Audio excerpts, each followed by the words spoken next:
ሰላም ጤና ይስጥልን። የተወደዳችሁና የተከበራችሁ የቻናላችን ተከታታዮች በመላው ዓለም ላይ ከጫፍ እስከ ጫፍ ለምትገኙ የህዳር 12 2018 እጅግ ወሳኝ የሆኑ አራት መረጃዎችን ይዤላችሁ ቀርቤያለሁ።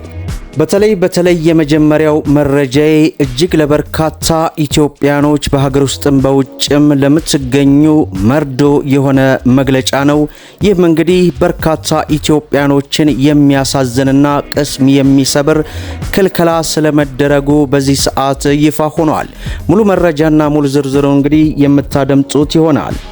በሌላው መረጃችን ለመንግስት ሰራተኞች በሙሉ እጅግ በጣም መልካም የሆነ ዜና ተሰምቷል።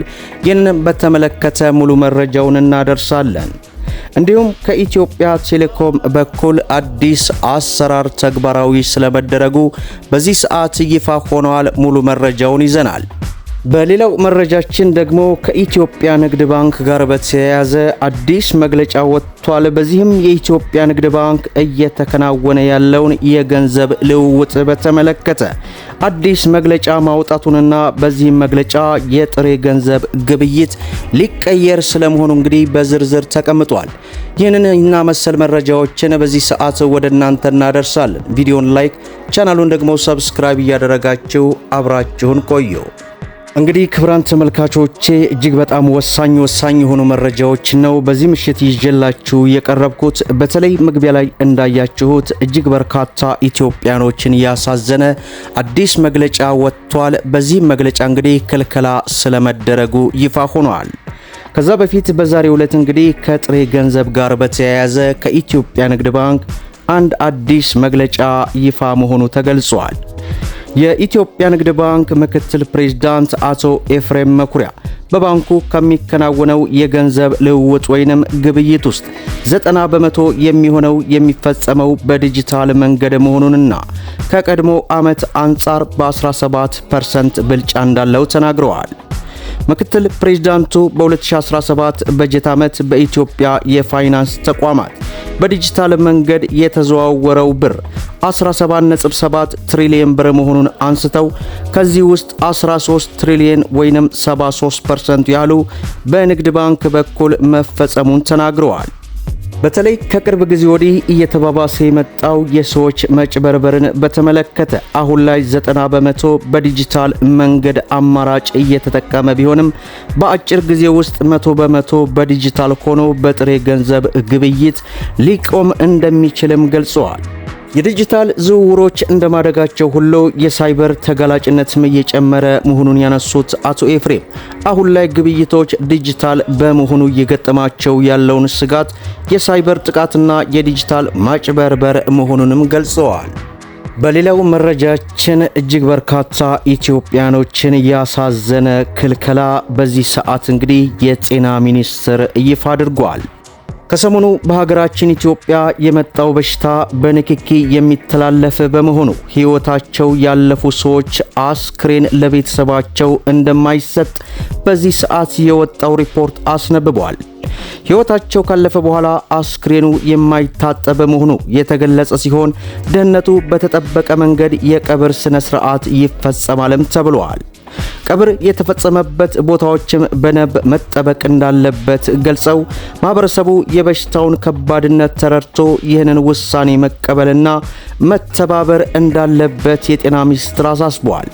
በሌላ በኩል ቫይረሱ በወንድ ዘር ፈሳሽ ውስጥ ለአንድ ዓመት ጊዜ የሚቆይ በመሆኑ ከህመሙ ያገገመ ሰው ልቅ የሆነ የግብረ ስጋ ግንኙነት ከማድረግ መቆጠብ እንዳለበትም ተነግሯል። እንደ ኮሮና ቫይረስ በአየር ይተላለፋል የሚል የተዛባ አመለካከት መኖሩ የተገለጸ ሲሆን ህመሙ በአየር የማይተላለፍ ነውም ተብሏል። 33 ሰዎች ተመርምረው 6 ሰዎች ህመሙ የተገኘባቸው ሲሆን 3ቱ ህይወታቸው ሲያልፍ 3 ሰዎች ደግሞ በህይወት አሉ ተብሏል። በሌላው መረጃችን ከመንግስት ሰራተኞች ጋር በተያያዘ በዚህ ሰዓት መልካም ዜና ተሰምቷል። የኢትዮጵያ ንግድ ባንክ ከተለያዩ ዩኒቨርሲቲዎች ጋር እንዲሁም ሰራተኞችን የሲቢኢ በጄ ዲጂታል የብድርና ቁጥብ አገልግሎት ተጠቃሚ የሚያደርገውን ስምምነት በዚህ ሰዓት ስለመፈጸሙ መግለጫ ወጥቷል። ከባንካችን ጋር ስምምነት ያደረጉ አዳማ የሳይንስና ቴክኖሎጂ ዩኒቨርሲቲ፣ ደብረ ብርሃን ዩኒቨርሲቲ፣ ቦረና ዩኒቨርሲቲና አምቦ ዩኒቨርሲቲ ናቸው ይላል። በዚህም ስምምነት የተቋሙ ሰራተኞች ደሞዛቸውን በሲቢኢ ብር ሲቀበሉ ወርሃዊ ደሞዛቸውን ታሳቢ በማድረግ ከ1 ወር እስከ 1 ዓመት ተመላሽ የሚደረግ ከ500 እስከ 150 ሺህ ብር ያለምንም ዋስትና በሲቢኢ ብር ፕላስ መተግበሪያ አማካኝነት ብድር እንዲሁም የቁጠባ አገልግሎት ማግኘት የሚያስችል ስለመሆኑ ተገልጿል። የኢትዮጵያ ንግድ ባንክ የብድር አገልግሎቱን በእያንዳንዱ ቤት ለማድረስ ቃል በገባው መሰረት እያደረገ ባለው ተግባራዊ እንቅስቃሴ ዲጂታል የብድር አገልግሎቱ ሊጀመር መቻሉ ተገልጿል። ከባንኩ ጋር ስምምነትን የፈጸሙ ዩኒቨርሲቲዎች ኃላፊዎች ባንካችን የብድር አገልግሎቱን ለሰራተኞች ተደራሽ ለማድረግ ያቀረበው አገልግሎት የሚያስመሰግን መሆኑ ተገልጿል።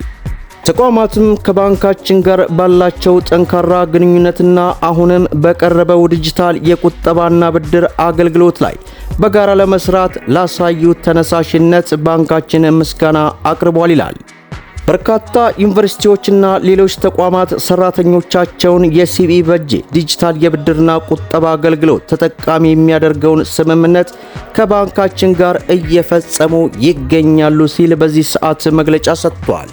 ይህ በእንዲህ እንዳለ ከሰሞኑ በብሔራዊ ባንክ በተካሄደው የግምጃ ቤት ሰነድ ጨረታ ላይ በተለይ ለአንድ ዓመት 364 ቀን በሚቆዩ የረጅም ጊዜ ሰነዶች ላይ ከፍተኛ ፍላጎትና ልምድ ያላቸውን የገንዘብ መጠን መቅረቡ ታውቋል። በአጠቃላይ መንግስት 32.5 ቢሊዮን ብር ለመሸጥ አቅዶ በጠንካራ ፍላጎት ምክንያት 37 ቢሊዮን ብር ተቀብሏል። ከዚህም በገበያ መርህ ላይ የተመሰረተው የግምጃ ቤት ሰነድ ጨረታ ከተጀመረ ወዲህ ተጫራቾች ባንኮችና የጡረታ ተቋማት በአብዛኛው ትኩረት የሚያደርጉት በአጭር ጊዜ ከ1 ወር እስከ 3 ወር ተመልሶ በሚከፈል ሰነድ ግዢ ላይ ነበር። ለአንድ ዓመት በሚቆይ ክፍያ ላይ የነበራቸው ፍላጎት ግን በእጅጉ ዝቅተኛ ሆኖ ቆይተዋል። ሆኖም አሁን የታየው ይህ አዝማሚያ ለውጥ መምጣቱን የሚያሳይ ተገልጿል። የፋይናንስ ባለሙያዎች ይህንን የረጅም ጊዜ ሰነዶች የፍላጎት መጨመር በጨረታው ተሳታፊ የሆኑ የባንኮችን የገንዘብ ክምችት እየጨመረ መምጣቱን የሚያሳይ ጠንካራ ምልክት እንደሆነም ይወሰዳል። የገንዘብ ሚኒስቴር የበጀት ጉድለትን ከገበያው በሚያስበስበው ገቢ ለመሸፈን የግምጃ ቤት ሰነድ ሽያጭንና አንድ ዋና መንገድ እንደሚታወቅም ይታወቃል። በመጨረሻም የህንድ አየር ኃይል ንብረት የሆነው ቴጃስ አውሮፕላን ዛሬ በዱባይ የአየር ትርኢት ሲያሳይ አደጋ ደርሶበታል። አደጋው የአውሮፕላኑን አብራሪ ሕይወት ቀጥፏል ሲል የህንድ አየር ኃይል በኤክስ ገጹ ላይ አስታውቋል። አክሲዮን ከፍተኛ ቴክኖሎጂ የሚጠይቅ አስቸጋሪና በሚያሳዝን ሁኔታ አንድ ጊዜ ከፍተኛ አደጋዎችን የሚፈጠሩበት ነው። በአደጋው የተሰማኝን ሐዘን እንገልጻለን ሲል የሩሲያው ፕሬዝዳንት ገልጿል።